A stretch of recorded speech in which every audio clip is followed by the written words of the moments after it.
Hey all, double 18 Seth Shadow here. So let's go ahead and get into today's market watch. There are still no pre-order singles available for Buddy Fight, so we're not going to be covering that again today. And we're just going to be taking a look at singles. So, our first one today is going to be Battle Sister Cocoa from DivineZ 6, which is still maintaining a significant amount of value from its triple rare all the way up to the double frame rare. $34 on the low end, with its market price being $30. This is the triple rare with only 5 listings. In fact, all 3 listings have less than 10 listings available right now.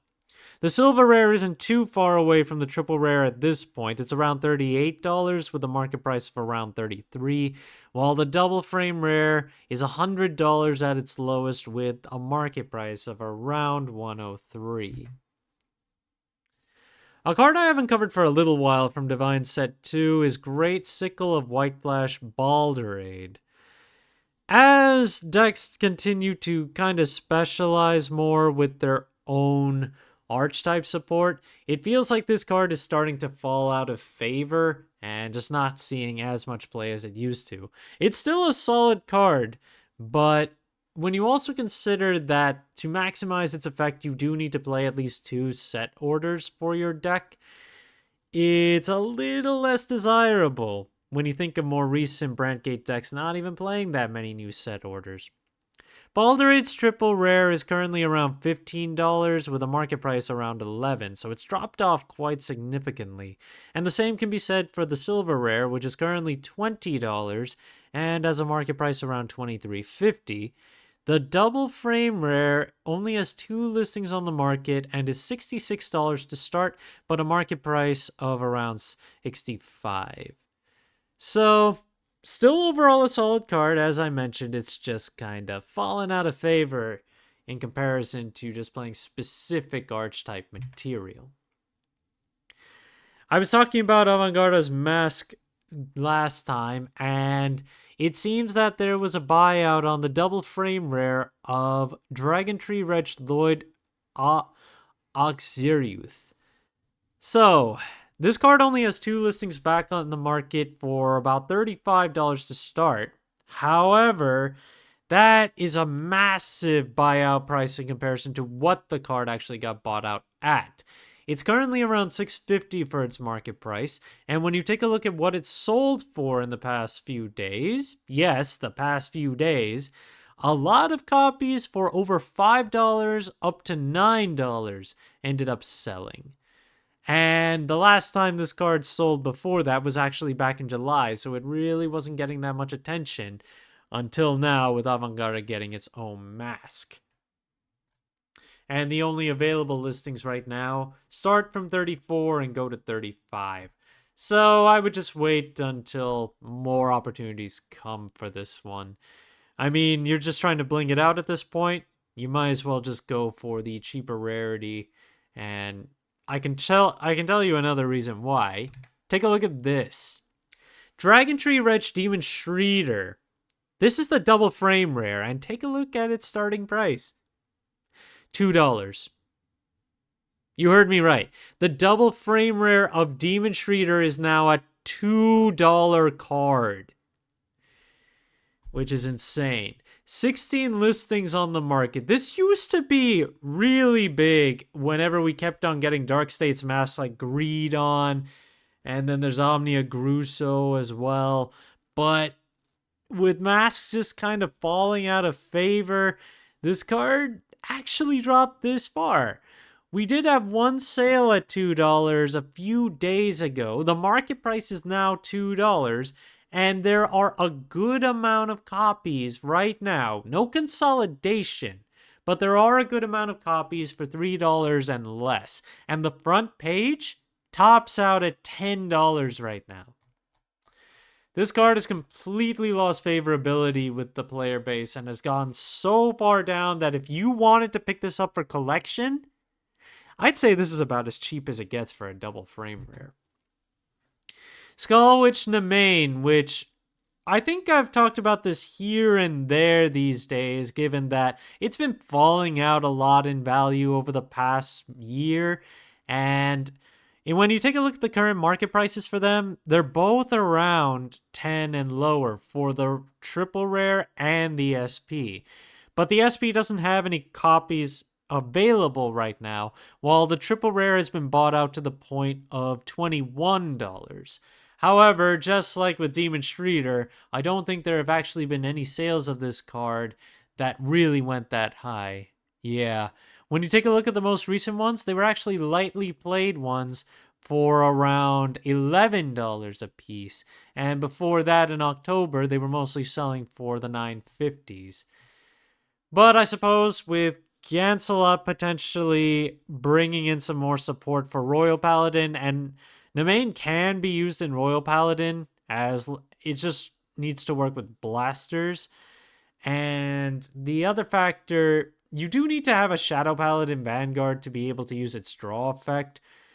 Depending on how that goes, who knows. But there has been some movement on this card in comparison to a lot of the other Sanctuary base builds. Fewer Frey Dragon. This card is one of our new promos for the October-November shop tournament promo pack, which this promo pack is not looking too hot. A lot of the cards are just really affordable and not quite that popular. This one might be one of the more popular ones at about $8 for its lowest listing and around $11.50 to pick up the foil. And there are a decent amount of copies of them, 13 listings on the regular and 6 listings on the foil.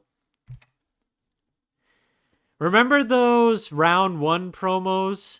Well, Akina Myodo has gotten pretty cheap. It's $3 to pick it up right now, and the market price is currently around $8. However, there's only one $3 listing, but even when you consider the other ones that are available, there is a consolidation level around 4. After that, it's basically like a $6 consolidation, given that you've got multiple copies. Then it goes back up to around the $10 mark, which the way you got this card was by spending at least $10 to reload your round 1 arcade cards. So if you paid $10 to do that, you got this card along with it. So effectively, this card's original worth is $10.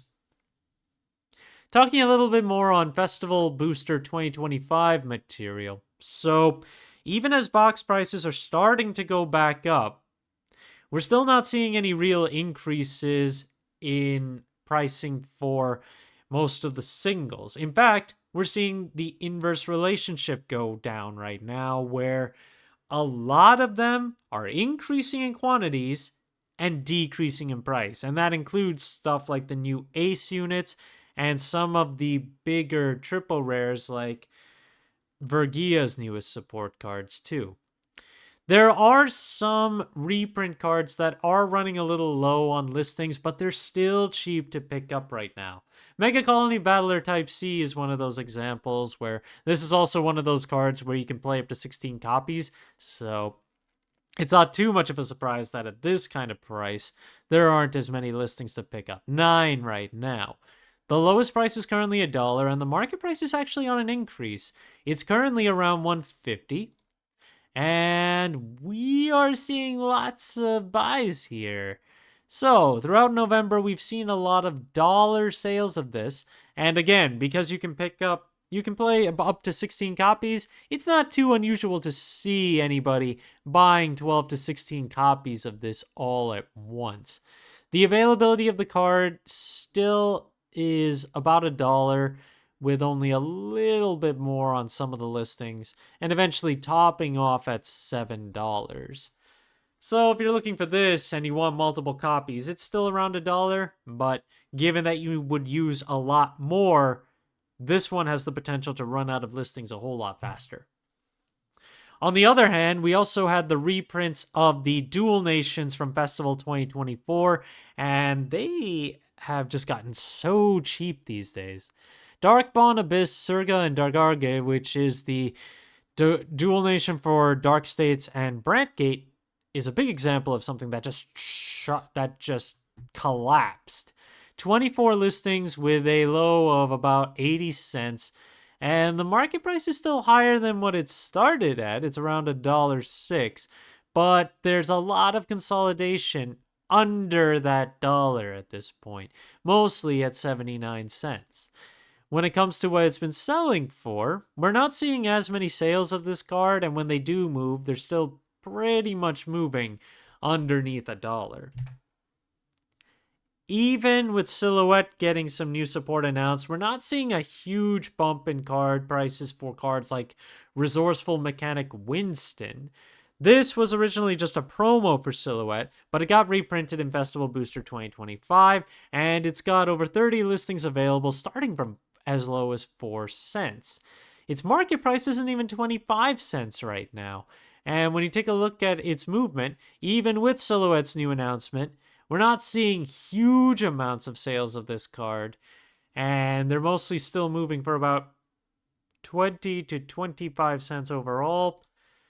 When it comes to its availability, there are some levels of consolidation under 10 cents, but they're small. And then the next level of consolidation is basically 25 cents. So it's highly unlikely we're going to see this really get bought out unless the new revealed Silhouette support turns out to be incredible. Knight of the Distant Bow Almov, which is a new Leo support card from DivineZ 10, is still pretty easy to grab for a triple rare. $3.50 with a market price just above that point, while the silver rare is currently around $7 with a market price a little bit above that too. And there are 31 listings on the triple rare and 10 listings on the silver rare right now. However, the double frame rare is in a different league at $64 and a market price of $69. There are 7 listings starting with that $64 mark, but if you're looking to bling this deck out, it's certainly going to be a pretty penny. Something else that's been dropping in value is Drag Ritter Nerman, as Vergia seems to be, what do you call it? It's basically been solidified in terms of, I guess, whoever is playing it. So whoever wants to play it has the cards already, and this card doesn't actually see too much play outside of that deck. So at this point, we're starting to see prices go back down on the triple rare, but they're still significant. We're still looking at about $16, and the market price is sitting around that point, while the silver rare has dropped off to about $30 and a market price of around $22. The double frame rare has a market price of about $39, but a low price of $85. Ultimately, it's still a generic, so if there's another deck that ends up using it in the future, this could spike back up. But for the time being, it's on a decline. Something that is on an increase, though, is Illusory Lantern Demonic Lady 4-color. This is from DivineZ 3 and is sort of an energy generator while also playing off of the use of energy. So the triple rare in fact, all 3 listings are another one of those where there's less than 10 listings available between each one. 6 listings on the triple rare starting from about $18 and a market price a little higher. The silver rare is currently at $40 at the lowest, so bought out from a market price of $19. And the double frame rare has a market price of about $36.50, but its low end is currently $90. So it's really starting to go the route of Alvina, which came out of this same set and is for Stoicheia. I mean, the signals and signs have been there. It's just been slow going for this one in comparison. And in terms of its actual value and heavier movement, it's not quite at Alvina's level, but it'll probably get there. That's going to be it for today. Thank you guys for watching. If you liked the video, please like and subscribe if you haven't already, and I will see you guys later.